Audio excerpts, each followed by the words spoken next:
It is not the advertised announcement of Latin night that brings this man to the nightclub.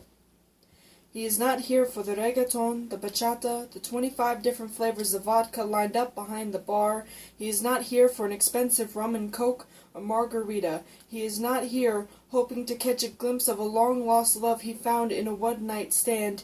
It is not the steady stream of drinks from behind the bar, nor the vibrating floor beneath our feet, Elvis Crespo and Angelito Villalona carrying us on our carried-away feet to a dance floor somewhere down in the islands with a cool ocean breeze in a language I do not speak, but one that I would certainly learn, for Luis, my favorite Starbucks barista, who finally slipped me his phone number on a napkin 2 weeks ago. And between songs, as we catch our breath, and I apologize for the 1,000th time for treading all over Luis's brand new shoes with my 2 left feet, I think for a moment that I hear the steady rhythm of drums, but they aren't coming from inside, but they sync up with the heartbeat pounding suddenly in my ears like war drums from a battle no one has fought yet, like a soundtrack in a horror movie right before the white best friend gets murdered every single time. And then they're gone, and it's Luis and I on a dance floor in Orlando nightclub, and he's trying to teach me how to salsa with the same patient smile he uses when I misplace my wallet at the register. And it is Luis and that smile that has brought me to the club tonight, but make no mistake, I don't blame him. And if this poem somehow ever gets out to my mother, I want her to know that I didn't feel the shots.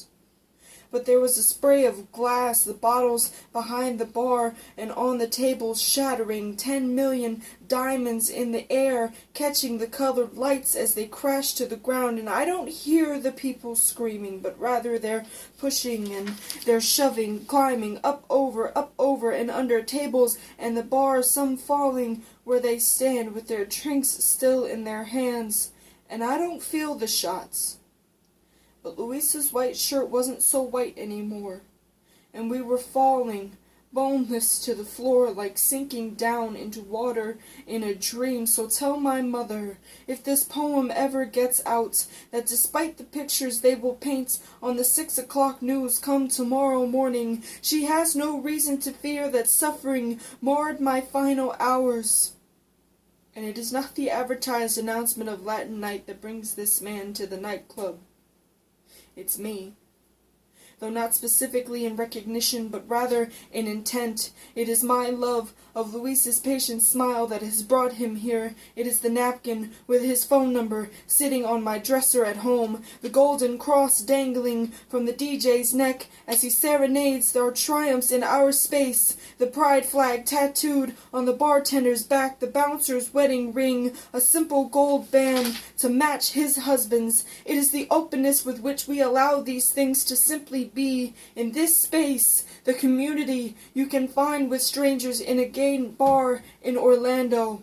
The fact that this is a gay bar in Orlando is what draws him here tonight, and I never see my shooter's colors, so I don't know what they'll call this. How they will write off this shattered glass Reading collage on the floor where I lay dying.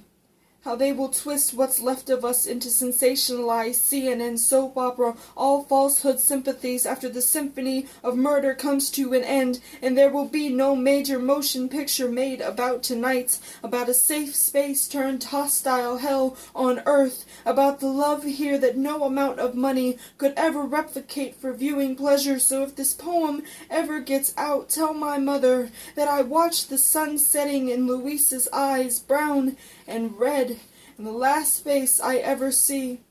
Tell her that the view wasn't so bad from down here, and I could have truly loved him, and she definitely would have liked him.